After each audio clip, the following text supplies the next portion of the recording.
मैं सर्वेश श्रीवास्तव। मैंने अभी कुछ दिन पहले एक पोर्ट्रेट बनाया था।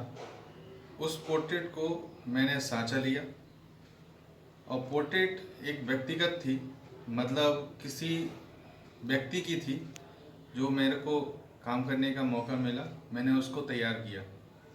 मूर्ति तैयार होने के बाद मैंने उसका सांचा लिया और सांचा लेने के बाद जो उसकी ढलाई की पहली प्रोसेस होती है, मैं आज वो प्रोसेस आपको दिखाऊंगा। उस प्रोसेस को मैं क्या होता है, 2 हिस्से में सांचा लिया जाता है, 3 हिस्से, 4 हिस्से और 5 हिस्से तक में जाता है। लेकिन जब पोर्ट्रेट बनाया जाता है तो जितने कम हिस्सों में हो उतना अच्छा रहता है। लेकिन ये 2 हिस्से में है। हाफ बस्ट मतलब ये इतने हिस्से का होता है हाफ बस्ट, और इतना ही पोर्ट्रेट कहलाता है। ज़्यादा चेहरा को लेके इतना बहुत लाइफ साइज ही बनती है। मैंने इससे जो दूसरी वीडियो मैंने तैयार की थी उसमें मैंने पूरी लाइफ साइज दिखाई। ये मैंने हाफ साइज की मैंने तैयार की पोर्ट्रेट। जो एक ये है उसका ये 2 हिस्से में सांचा है और इस 2 हिस्से में से ये एक पोर्ट्रेट है। और इस पोर्ट्रेट में मैंने अब इसको सेपरेटर लगाना है। और सेपरेटर लगाने का एक बेस होता है कि जब सीमेंट की ढलाई करते हैं या पीओपी की ढलाई करते हैं, उस ढलाई के दौरान दोनों के बीच में चिपके ना, एक दूसरे से चिपके ना, तो एक कोटिंग लगाई जाती है एक दूसरे के बीच में। तो इसमें एक कोटिंग लगा रहा हूँ। कोटिंग ऐसा है कि एक साबुन का को घोल के पानी में, और उसमें सरसों का तेल, मस्टर्ड ऑयल और या ग्रीस, कुछ लोग जल्दी और कर सकते हैं, उसमें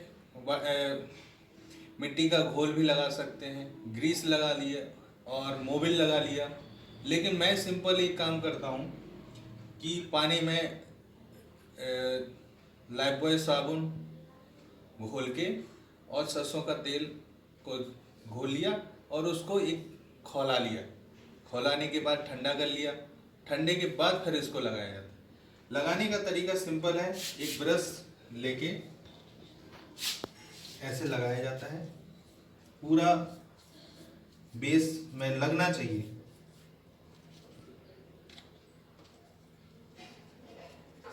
ये जितना लगेगा, और कम से कम एक बार नहीं लगता, जितना ज़्यादा लगेगा कम से कम एक मिनिमम 5-6 बार तो लगता ही है। 5-6 बार लगाना ही पड़ता है। जितना ज़्यादा लगेगा उतना बेस अच्छा बन जाता है, एक दूसरे से चिपकेगा नहीं और ज़्यादा सावधानी से अपना वर्क निकल जाता है। या सीमेंट की इसकी ढलाई करनी है तो सीमेंट की ढलाई के लिए एक दूसरे का बेस, एक दूसरे से ये ज्वाइंट नहीं रहेगा और अच्छे से काम निकल आता है। ये इस तरह से पूरी इसमें निकल लगाते हैं। और लगाने के बाद हम फिर फर्स्ट कोट सीमेंट का लगाएंगे। सीमेंट को लगाने के बाद फिर इसको एक दूसरे को जोड़ देंगे, इसको इसके ऊपर रख देंगे और इसको उल्टा करके, इसको उल्टा कर देंगे सर के बल कर खड़े करके, और पूरा सीमेंट इसके अंदर भर देंगे। और फिर इसके बाद शिपिंग करते हैं, मतलब इसका ये वाला पार्ट को तोड़ दिया जाता है। जो अंदर हमारा जो पीस है, जो सीमेंट का ढलाई हुई है, उसको निकाल लिया जाता है। और फिर उसके बाद फिनिशिंग होती है, फिर उसमें कलरिंग की जाती है, फिर वो हमारा वर्क तैयार करता है, किया जाता है। ये प्रोसेस में है। ये बनने के बाद फिर आपको मैं फिर से दिखाऊंगा। धन्यवाद।